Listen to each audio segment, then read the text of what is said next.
Many persons are sent to psychiatry without any reason, because many psychiatrists do not know that some persons do hear voices without being schizophrenic, that they can see hallucinations or apparitions without being mentally ill and such things. Keep watching to learn more. Book 4 in the new Thinking Aloud dialogue series is Charles T. Tart, 70 Years of Exploring Consciousness and Parapsychology, now available on Amazon. New Thinking Aloud is presented by the California Institute for Human Science, a fully accredited university offering distant learning graduate degrees that focus on mind, body, and spirit. The topics that we cover here. We are particularly excited to announce new degrees emphasizing parapsychology and the paranormal. Visit their website at cihs.edu. You can now download all 8 copies of the New Thinking Aloud magazine for free, or order beautiful printed copies. Go to newthinkingaloud.org.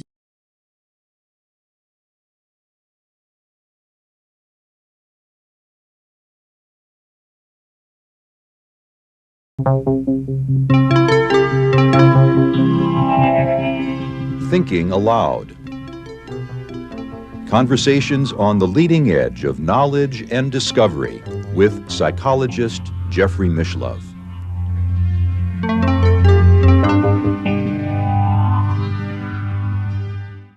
Hello and welcome. I'm Jeffrey Mishlove. Today, we'll be exploring parapsychological counseling in Germany. My guest is Professor Walter von Lucadou, who is the director of the Parapsychologische Beratungsstelle, or the Parapsychology Counseling Office in Freiburg, Germany. For the last 32 years, this facility has been funded by the state of Baden-Württemberg in Germany, and we just learned recently that unfortunately the state has somewhat capriciously dropped its funding, and we'll be discussing that in the program. Walter is the author of 3 books on parapsychological topics that have been published in the German language. He has his doctorate not only in psychology, but also in physics, and has done some very important theoretical research, which we'll also be discussing.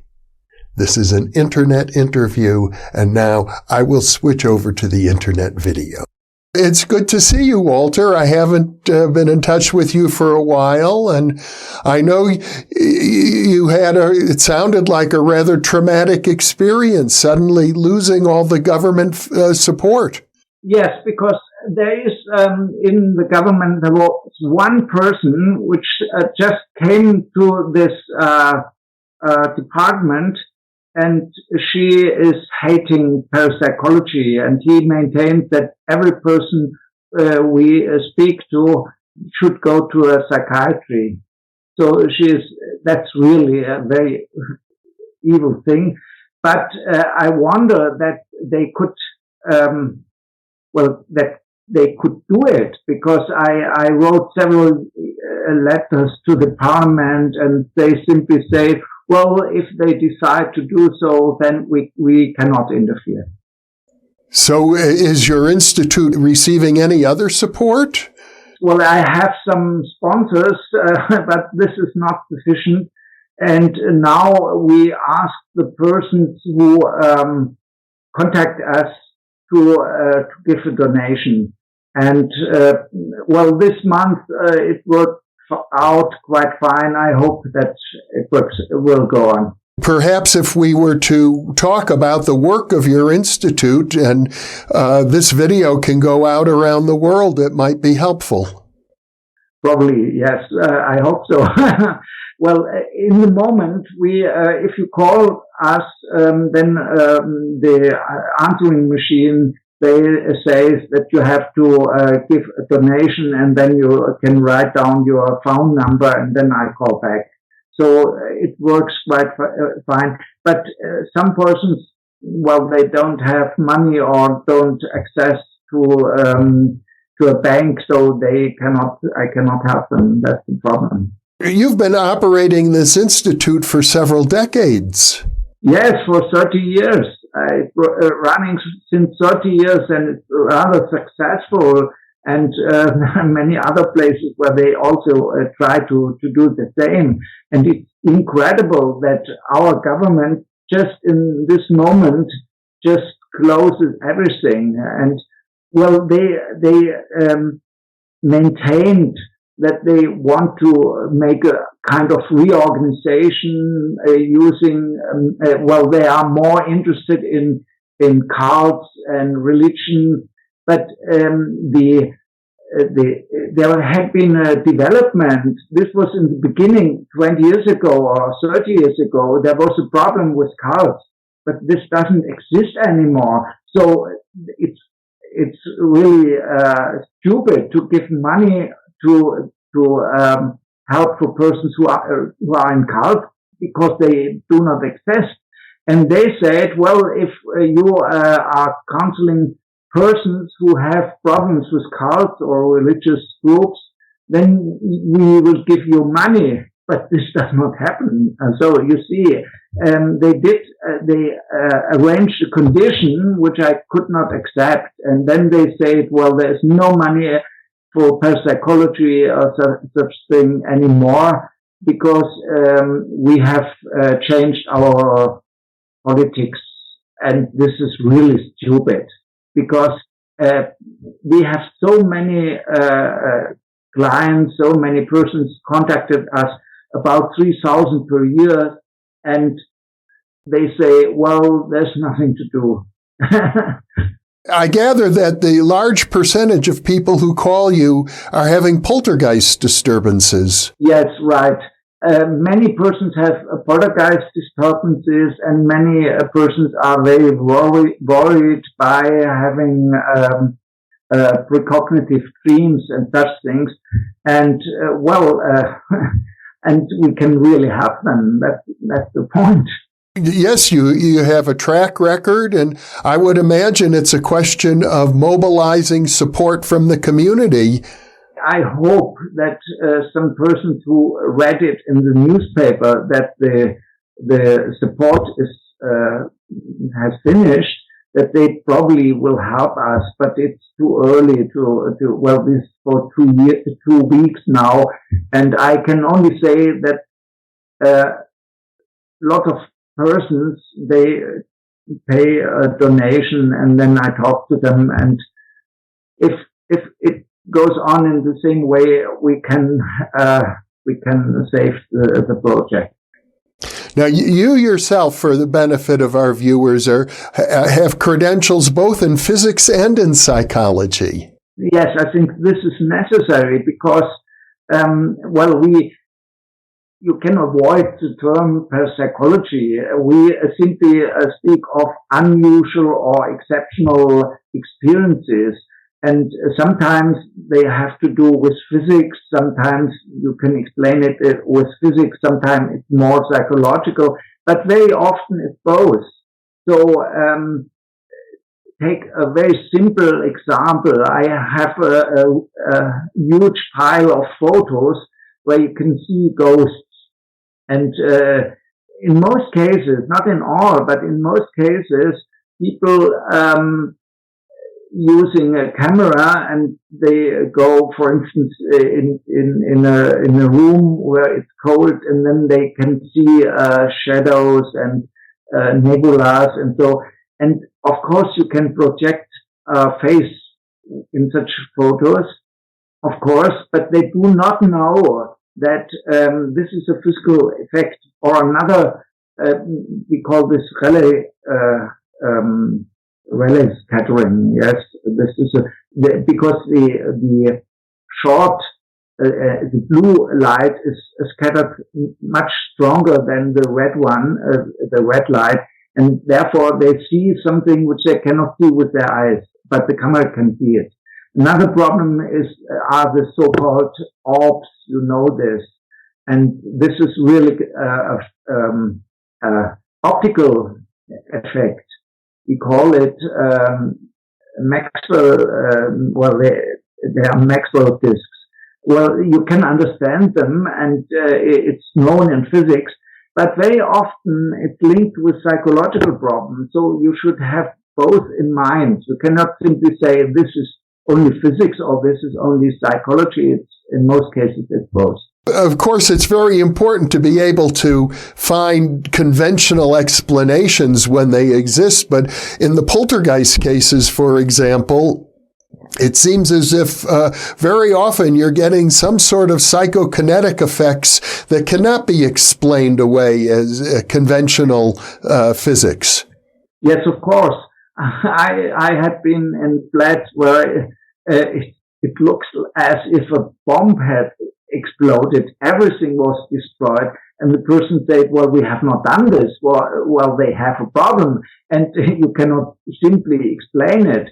So in this case, we have really a need of theoretical models to understand the so-called poltergeist cases. Or what I want to say is we have developed a model, and I call this not poltergeist or spook or haunting, but I call this a so-called embodiment disturbance. Embodiment means that any person is always embedded in the surrounding in a very complicated and multiple way, both psychological and physical, and all this together forms a self-organizing system. And in such systems, very strange things can happen. This is the underlying model.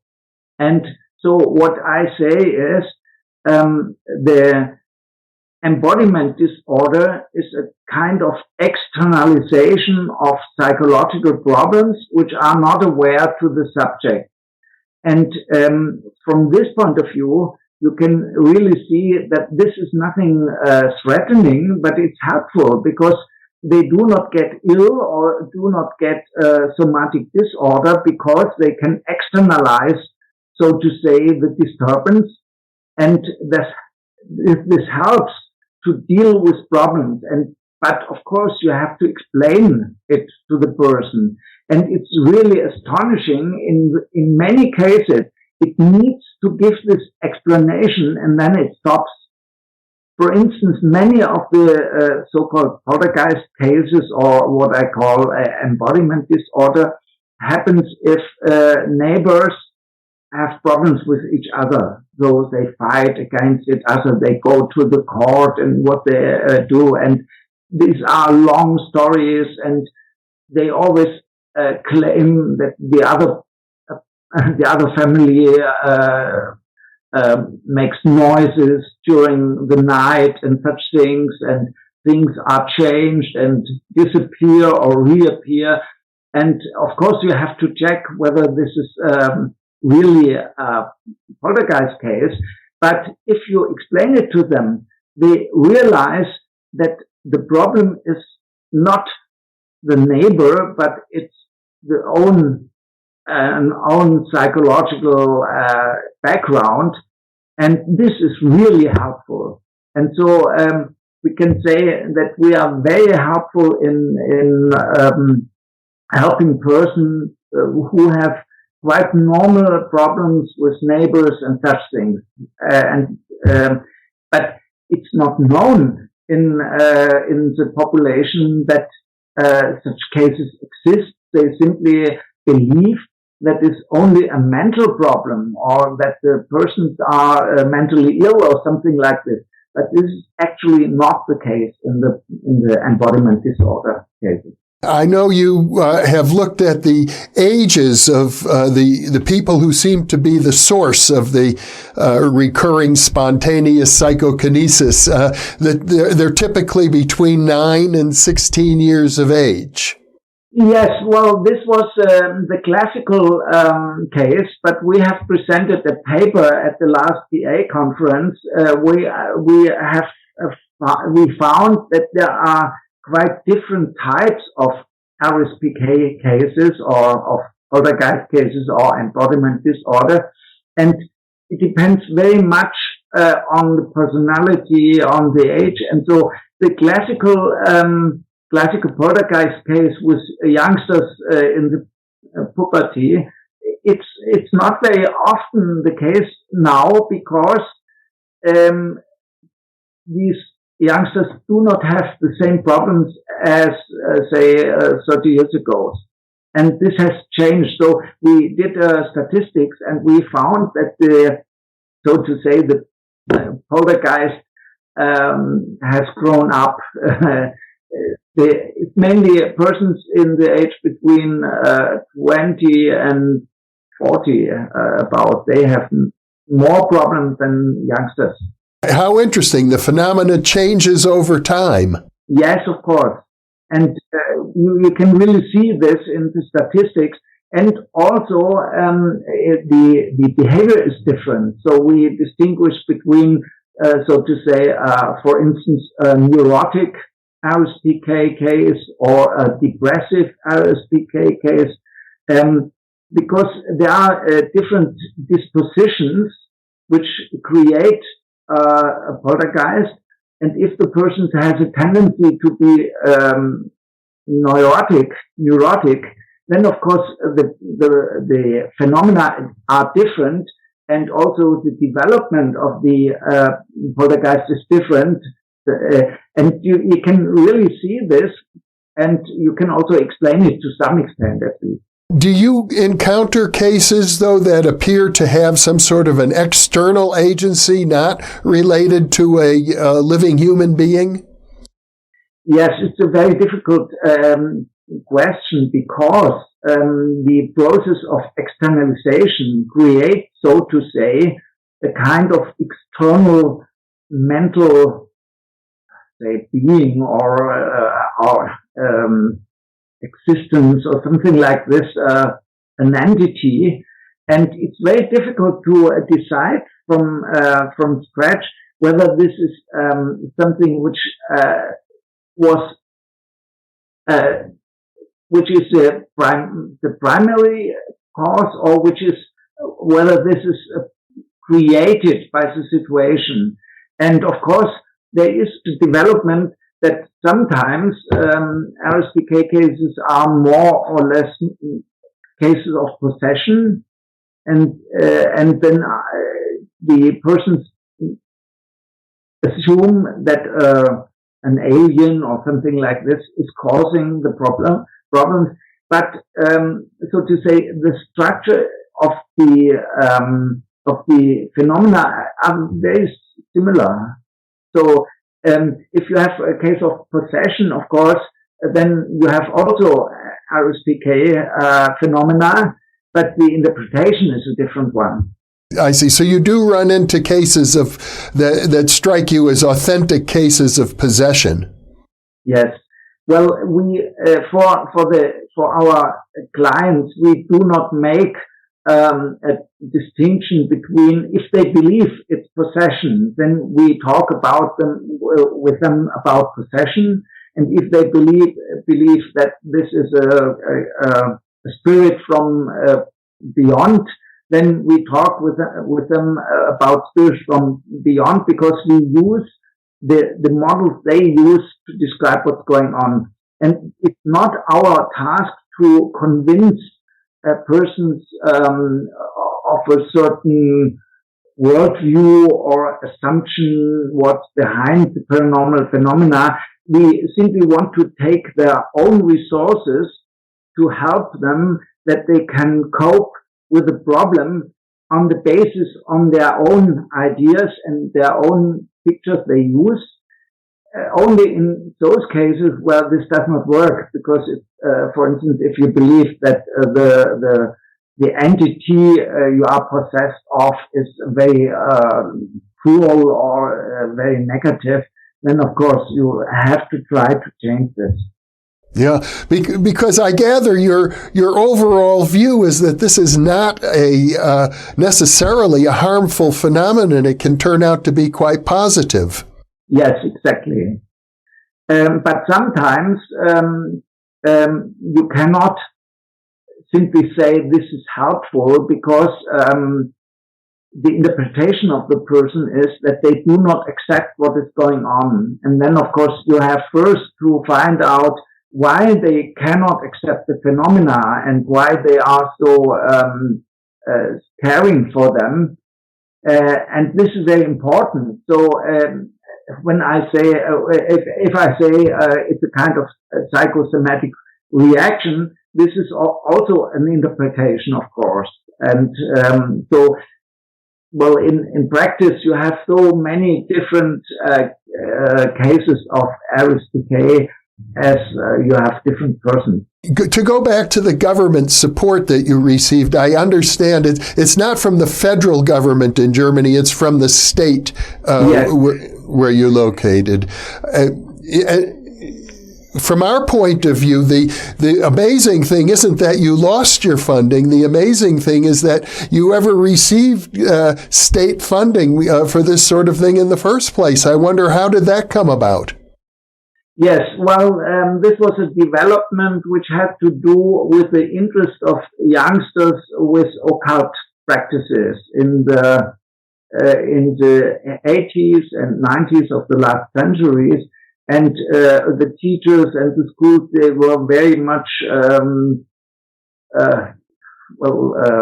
they didn't know what to do and how to cope with this phenomenon. And of course, they were very fearful.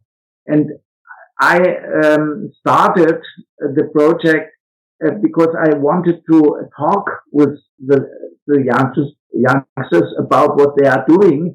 And they are very much interested in parapsychology, and they were very, they liked it very much if I gave some lectures or presentations about parapsychology, because then they could understand what they were doing.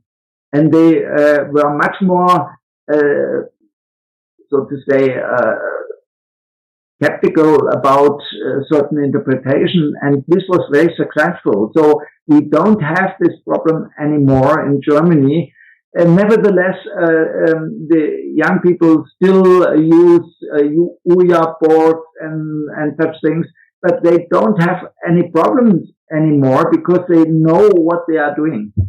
Over the decades, your research and your work with people has actually had a measurable social impact on the whole culture. Yes, of course. So this, from this point of view, it's incredible that they just closed the whole project, even it was so successful. Now, and you also deal with people who are having precognitive dreams. Yes, of course.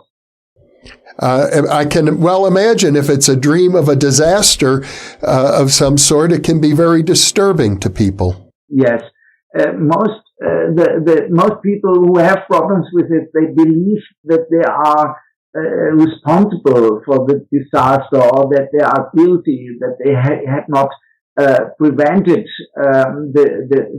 something, and that they could not help. And well, it's necessary to explain to them that they can really, that they cannot do this very easily.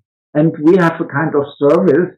If a person has very often such dreams, or then they can call us and we record the dream. And then if we have the impression that it's specific enough, we say, well, we can contact the police or other persons to help them, because if they do this on their own, they get problems, because the police does not believe them.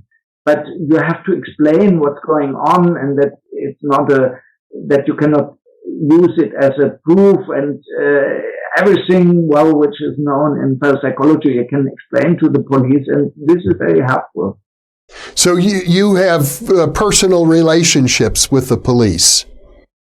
Yes, and sometimes they even call me because they have questions. They ask, well, if, for instance, just take a very simple example.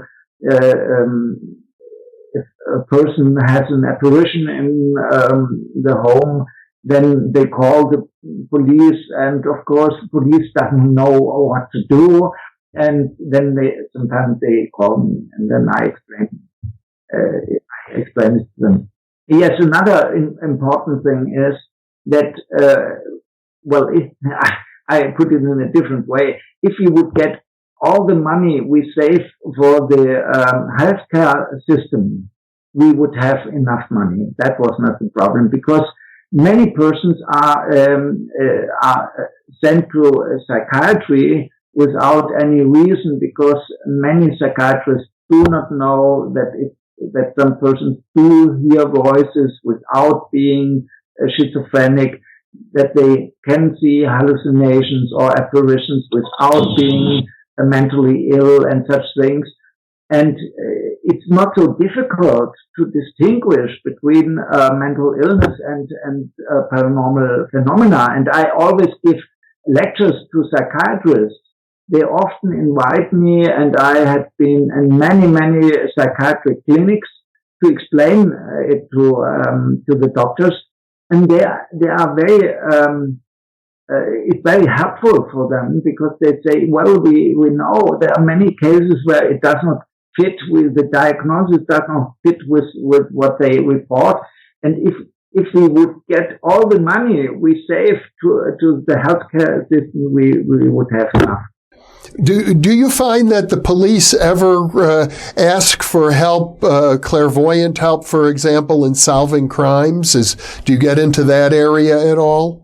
Yes, some persons really want to contact the police, and this is very difficult, because the police has a lot to do, and they do not like it, because if somebody, well, it's mainly if, for instance, the corpse is not found of a murder, and then they are looking for it, and some persons dream about it, and they want to tell the police where they should look for it.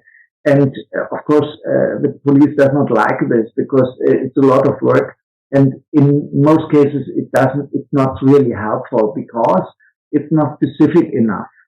And on the other hand, they are forced to do it, because if a person goes to the police and say, I know for any reason that the corpse of a person is anywhere, they have to look for it. They cannot say, well, I'm not interested in.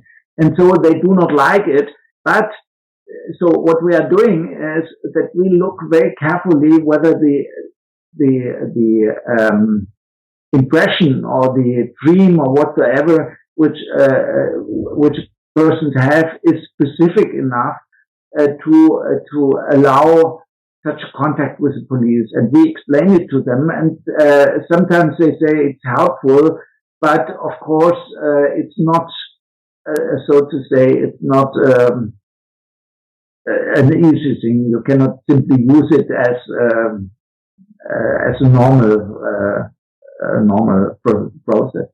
I know in the United States there are a handful of skilled clairvoyants who work with police on a regular basis, but I know that has been the case in the Netherlands in the past. Yes, of course, that was Gerard Croisset.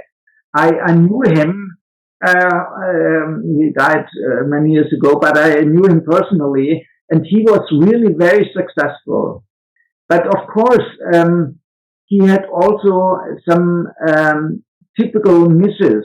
So he could not predict whether his impressions are precisely what he expected, and you have to explain it to the police, because otherwise they simply say, well, this is not helpful. We ought to touch on some of your theoretical work, because I think you've made some important breakthroughs to my way of thinking, and in taking a look at the Jungian concept of synchronicity and showing how it relates to the quantum theoretical concept of entanglement and the implications of that for parapsychology. You're really one of the leading theorists in that area. Yes, this is very important, because the the theoretical model we developed here in Freiburg, I'm not the only one who did this, but we have the generalized quantum theory and the model of pragmatic information, and they both belong together. So it's one theory, so to say. And there are two aspects. One is that you can really use this model in practice, and that's what we are doing. If we, for counseling, to explain persons what's going on, we use this model, and this is really very helpful, for instance, in RSPK cases. On the other hand, the theoretical aspect of the generalized quantum theory and model of pragmatic information is different from all the other ideas, mainly which were developed in United States, like Walker and so, because this is not a reductionistic model. So we do, it's a systemic model, so we can apply it even in such cases where we cannot trace down effects down to quantum theory or to the atomic level, but we can see structures within the system, for instance, a sociological system or a psychological system, and you can find these structures, which we know from quantum theory, also in other fields. And this is a new idea behind it. Not that quantum theory is very successful, but I always had the problem with Walker theory, for instance, which is a reductionistic one, that it's very hard to understand where is the interface, so to say, between the psychological description of the system and the physical one. And of course, there are many open questions, and in neurology, we have the same problem, that we can describe the brain rather well with different techniques, but we cannot see the thoughts or the emotion and such things. And if you start with a systemic model, you don't have this problem anymore. That's the advantage of the model. I know, for example, that Carl Jung, when he developed his theory of synchronicity, he gave a lot of credit to J.B. Rhine and the early ESP experiments in inspiring him. But Rhine himself was never able to accept the idea that Jung promoted, that the phenomenon was acausal.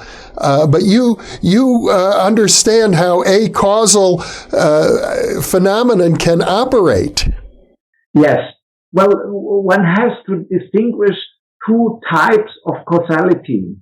And to some extent, I think it was a mistake to call the synchronistic events as acausal, because then you believe there is no reason why they exist.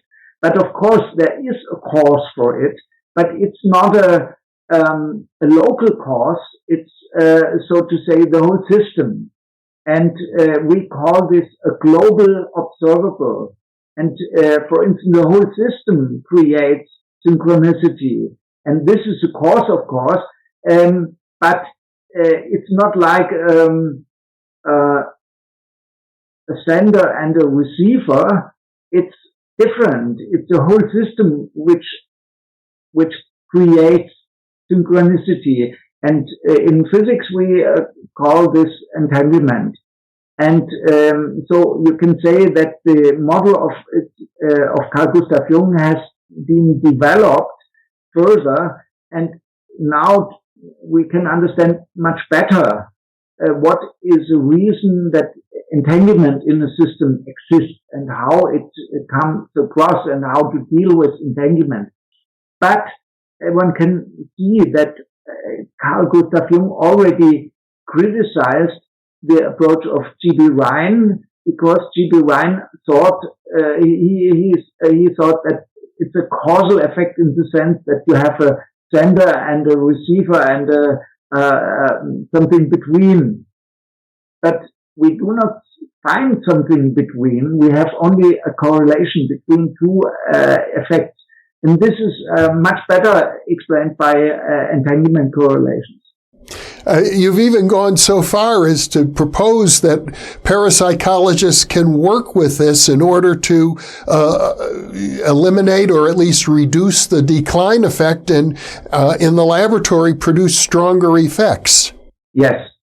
This is a very important issue because we have developed a technique which we call the matrix, the matrix method.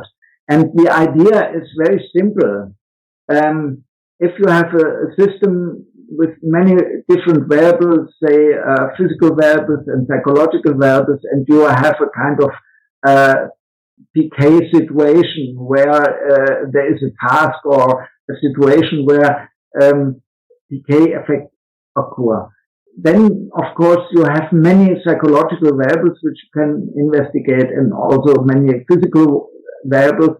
And now the idea is that you measure not single variables but a whole set of variables, and then you correlate every variable with every physical variable with every psychological variable, and then you get a kind of matrix, and you can find that there are some correlations which are highly significant. Now you can count how many such correlations exist, and then of course you can find that you get more correlations than you get in a control situation. Okay, so from this point of view, that's not much different from a normal PK experiment. But if you have causal interaction, then of course you would expect that the different cells within the matrix which show these correlations are always the same if you repeat the experiment. And these would be causal interactions. But if these are entanglement interactions, then this is really a necessary condition. Then the cells have to change from one experiment to the other. So they, so to say, they jump around within the matrix, but the overall correlation is maintained. And from this point of view, you can clearly distinguish between causal processes and entanglement processes. And this is very important because you can apply it to, for instance, in medicine, for instance, in homeopathy or medical treatment. You can find out which parts of the system are causal and which parts are entanglement processes. And I have done a lot of experiments, and I found that it's not really useful within parapsychology to cut out all causal effects, because causality and entanglement belong together. So the causal effects in nature produce entanglement, and the entanglement processes in nature stabilize the causal one. And in parapsychology, we want to get rid of the causal ones because we think these are artifacts. But this is stupid because nature, does not make this distinction. And I really found out that if you allow, in principle, causal interactions, then the entanglement correlation assembles, so to say, around the causal interaction. So, and I could really show this in the data of the experiment. So, from this point of view, I believe that we have a new approach in parapsychology, not to distinguish, so to say, causal processes and to say these are normal and the entanglement processes which are paranormal. This is stupid. Nature always uses both. And if you allow this, then you get much more information about nature. And this is not only true for parapsychology, but it's also true for psychology. Throw out all the entanglement processes and you get something which is very meager, so to say. For instance, the famous Rosenthal effect. If you look at the meta-analysis, you can see that in the beginning they had a lot of entanglement correlation, and then they left this because it was not causal. And, well, they still had some effect, but you can apply it in normal psychology. It requires a completely different mindset, it seems to me, to be able to look at both of these simultaneously. Yes, of course. And this is what you can do with this matrix method. I think we should develop this in future in much more detail. We are just in the beginning. Well, you've really shown an ability to combine very important theoretical and experimental and clinical work all in a relatively small institute, although I gather you have other colleagues who are supporting your work and assisting you. Yes. Well, I of course, I do not do everything alone, but I work together with Harald Warlach and other colleagues.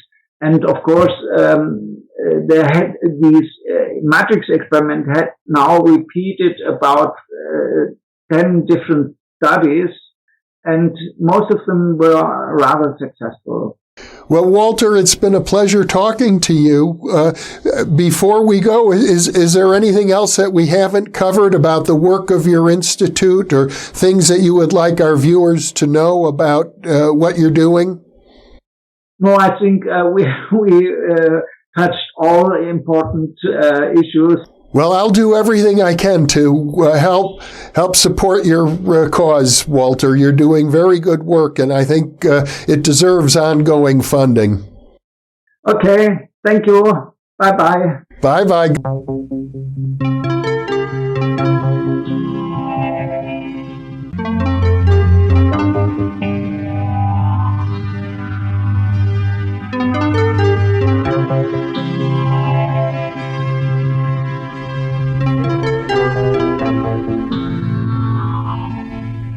Book 4 in the new Thinking Aloud dialogue series is Charles T. Tart, 70 Years of Exploring Consciousness and Parapsychology, now available on Amazon. New Thinking Aloud is presented by the California Institute for Human Science, a fully accredited university offering distant learning graduate degrees that focus on mind, body, and spirit. The topics that we cover here. We are particularly excited to announce new degrees emphasizing parapsychology and the paranormal. Visit their website at cihs.edu. You can now download all 8 copies of the New Thinking Aloud magazine for free, or order beautiful printed copies. Go to newthinkingaloud.org.